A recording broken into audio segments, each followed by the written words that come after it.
Welcome to We Are Listening, the podcast where we bridge the gap between wellness seekers and wellness providers. I'm your host, Pulkit Garg, and today we have a special guest who has dedicated his life to helping seniors regain their strength and vitality. Joining us is Jeff Whittle, a former radio personality turned fitness guru who has made it his mission to combat the effects of aging through targeted strength training. Welcome, Jeff.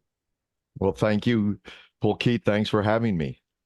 Pleasure is all mine, Jeff. Pleasure is all mine. And first of all, I would really like to appreciate the work that you're doing with, seniors out there. It's really important. And I can, relate back to one of the projects I did way back in my graduation days, where it was focused on empowering and enabling people in the age group of 70 and above to get them engaged because that's a very major challenge when it comes to elderlies.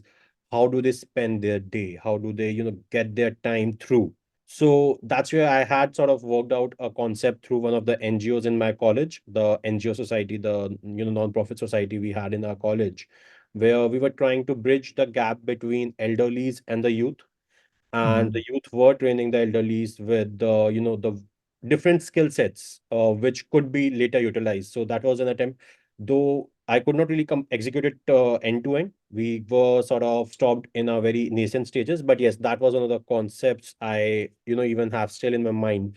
Probably once my corporate career life is settled in, that would be one of the projects I will pick up later in my life. So you have at least have some experience dealing with older folks and kind of know what they are going through and what their life is like. A bit, yes, yes, yes. Well, good for you. Amazing. So, Jeff, why don't we start by understanding your journey and what got brought you to this milestone? You know, you mentioned I was a former radio personality, and it's not a very healthy lifestyle. It's a lot of time spent in the recording studio, the broadcast studio. I didn't, move a lot. I didn't exercise on my own. I had crazy hours, so I would work real early in the morning or late at night.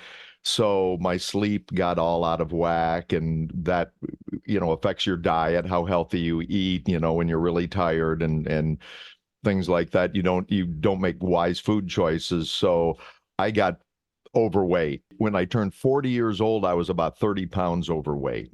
And so my wife, at her work, they had a gym special, 2 for 1, join the gym, deal. And she said, we should do this. You'd want to get in shape. And I said, yes. So we went to the gym, and they go, have you worked out before? Do you know anything about, training or exercise? And I didn't. So they recommended I hired a personal trainer.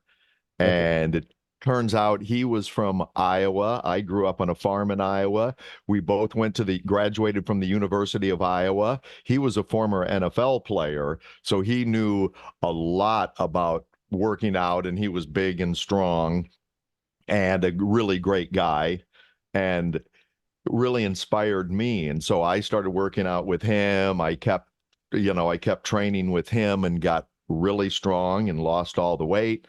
And then I kind of stopped going to the gym. I think my job changed and my hours changed. And so I stopped going to the gym, or at least went less and less and less. And I started eating bad again, and I gained all the weight back and got out of shape again. So I called up the same guy, Austin, and said, I need to get back in shape again. I blew it. So so I started working out with him. And this time I started thinking in my own mind, I would like to be a personal trainer because I want the knowledge myself Mhm, of how to work out and how to eat right, and not just rely on somebody else to tell me what to do. And mhm. so that was why I decided to become a personal trainer. By this time, I was in my mid 50s. And so I'm getting close to being a senior, myself. I'm 63 now. So this was like, 8.5 years ago. So I decided that I wanted to, work with seniors as well. Young people didn't really want to train with me because I was too old, and they thought, what's this old guy know about getting strong and fit? So really, that's kind of how I turned the focus to seniors. I really enjoyed working with them. They were very appreciative of, working together. Were very willing to get stronger. Not all of them are, but the people that decided to work out were very dedicated. So Mhm. finding those people that are really dedicated and want to get stronger and better balanced and maintain brain cognition, those are great people to work with. So that's really where how I got to where I am now. Amazing, amazing. That's a great journey. One part which I can relate to is it's difficult to lose weight, but easier to gain. Yeah. You don't have to really do anything to gain. You have to work Yeah, really hard to lose. I know. That's why most people are, have weight to lose around the world, United States and everywhere. Just this our current lifestyle isn't very forgiving and it's not really made for staying in shape. Sitting in front of the computer like we are, food is plentiful, unlike the old days where food was scarce. So our current lifestyle, yeah, isn't very forgiving when it comes to gaining weight. So we have to work really, really hard at being in shape. And I know a lot of people just either don't find the time or the motivation to do that. And I don't, I try not to judge anyone. Like I said, if someone wants to be helped, then I want to help them. If true. it's not a priority for them, then let them have a great life doing, what they love to do. Yep, yep. I believe motivation is not that scarce, but laziness is plentiful. This.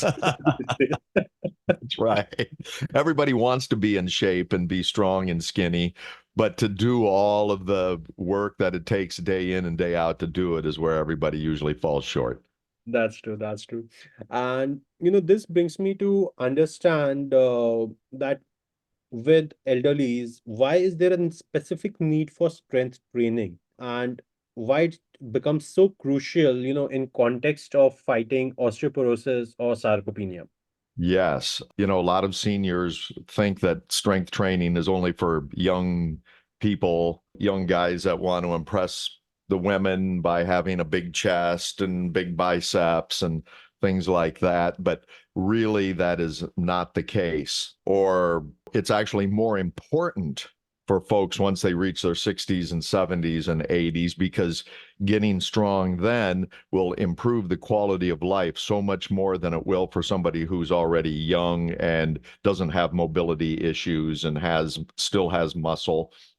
Even if they don't have big muscles, they still have the muscles they have are strong. So we talked about sarcopenia, age-related muscle loss. That's what causes frailty. You see a lot of people, and even if they might have, body fat around their waist, maybe their arms and legs are skinny. And that's because we start losing muscle in our 30s, just a little bit, maybe a couple of percentage a year or a decade, actually, even just a few percentage of muscle loss per decade. But by the time we get into our 60s and 70s, it starts speeding up. Women, once they go through menopause, their muscle loss and bone loss, the osteoporosis works the exact same way. They start losing that bone and muscle mass faster. So by the time they reach their mid 70s, the percentage that they've lost is pretty high. It could be a third or even more. And the trouble with the muscle loss is maybe losing a third of your muscle can actually mean you lose half or more of your strength. So it goes up exponentially. So, the mass and the amount of strength that you have in that muscle is going away unless you do something about it. Seniors really need to start as soon as they can working to keep that muscle and bone mass and make it as strong and dense as they can, especially for the future. I tell people we're not working out for today. We're working out for 10 or 15 or 20 years from now. Because if you're in your 60s now, do you want to be ultra weak and frail in your 80s, or do you want to get really strong now and maintain it? And, sometimes you see people in their 80s that are they still go skiing, they still go hiking, they still bike and all of that. And you see others who are in their 80s and they may be in a wheelchair in a nursing home. So, there's some other factors that fit in, but having a lot of strength and bone density can really, really help you when you really get older. No, that's a great advice, Jeff. But sadly, a lot of implementation is not seen around this. Awareness has been there, but when it comes to getting on, out there at the gym or in the park or anywhere where you can work on your muscles, we don't find many people in that age group working on it. And then at later stages, they have to go through medicines and whatnot. Certainly. People tell me, oh, I don't need to do strength training. I walk. Well, walking isn't enough. It's not building the muscles. It does keep you, help keep you mobile, and it does help leg strength, but it's not going to fight the sarcopenia and the osteoporosis the way, enough to really prevent that decline. So, people need to even get strong to do the activities of daily living. If you want to keep living in your house in your 70s and 80s, Mhm. you want to be able to cook and clean and take a bath or shower for yourself. You need to be able to go to the bathroom, get up and get down off of the toilet. All of those things get so much harder when we get older. So, I just try to urge people to think about some of those long-term effects of not getting strong. What's that going to look like down the road? But you're right, getting people, and you can't make them do it. I can't make people do it. I just try to encourage them and see the light so they get motivated themselves and say, yes, that's something I really need to do. Yep, yep. Because I have seen with practice comes a lot of strength and flexibility in the human body. But what you just mentioned are some of the daily activities which we often take for granted. We are like, okay, this is happening automatically.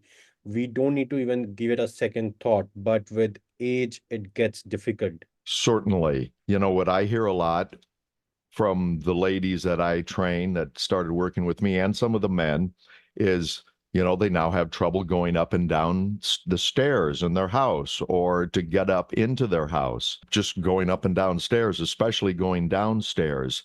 They have trouble, and I've heard it, they have trouble getting up off of the toilet or off of the sofa. They have to grab onto like the sink or something like that and help pull themselves up. And they're like, I used to never have to do that. And I'm like, yeah, we used to, it used to not be a problem when we were younger and stronger. So the sarcopenia and the osteoporosis are always there and they're kind of building. So unless we do something to counteract it, it's going to eventually win, and we won't be able to get up off of the sofa or the toilet or get up or down those stairs anymore. Mhm. So those conditions and diseases aren't don't take a rest. So we really can't take a rest in fighting them either. Totally agree on that. And, for the benefit of our listeners, if you can very briefly, but in a very easy manner, elaborate what exactly is osteoporosis and sarcopenia? What are they exactly for the understanding of our listeners? Sure. So they're both age related. So the osteoporosis is the age related bone loss. The bones aren't they kind of porous, so they're not nearly as strong as they were when we were younger, especially in women. Once they reach menopause, the hormonal changes, it kind of weakens the bones, the changes in the hormones. So if they fall, usually when they go over to the side, they're going to try to catch themselves with their hand, break a wrist, or if they do, and then when they hit the floor, usually sideways, they can break a hip, and that is huge. In the United States, there's 800,000 broken hips every year, Oh my God. and about a third of those people die within 3 months, believe it or not. It's such a huge traumatic injury. And then the long-term prognosis isn't very good, especially once you're in your 70s or 80s. You may be confined to a wheelchair. You may never be able to walk very well again. You may be able to walk a little bit, but a lot of people, it means they can't live in their home anymore. They have to move into a nursing home. Sarcopenia is kind of similar. It's the age-related muscle loss. Over time, the muscle fiber just kind of, we lose a lot of the contractile part of the muscle, and it just gets kind of fibrous. It doesn't contract a lot, so we lose a lot of the strength in those muscles. It kind of withers away unless we're doing strength training. Hmm. So where we keep that muscle and maybe, and if we've lost muscle, a lot of muscle with sarcopenia, we can't really get a lot of the muscle back, but we can make the muscle that we still have stronger. Yep. The good news is with resistance training, either using weights or bands or even our body weight, like doing a push up is just using your body weight, but it's still a resistance. It also helps fight osteoporosis because the bones actually respond to stress, just like the muscles respond and grow, bigger and stronger in response to stress. The bones do the same thing. So resistance training can actually help both sarcopenia and osteoporosis. Okay, that's an amazing thing to know. But often, it is seen that as, I was just sharing in the starting, we were discussing that it's often not because of the motivation, lack of motivation, but the lethargy that sets in with the age. So how do you really cater to that aspect when, dealing with either your customers, the seniors with whom you're working, or what's the advice for the general people? That's a very important question, one of the biggest questions, because, like you said, everybody kind of knows they need to get stronger and everybody wants to be stronger. Yep. But doing that work day to day is really hard. They call it, aversion to physical activity.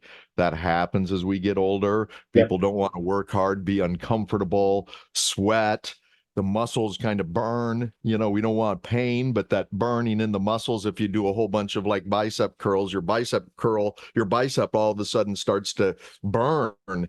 Yes. As we get older, we are less tolerant of discomfort.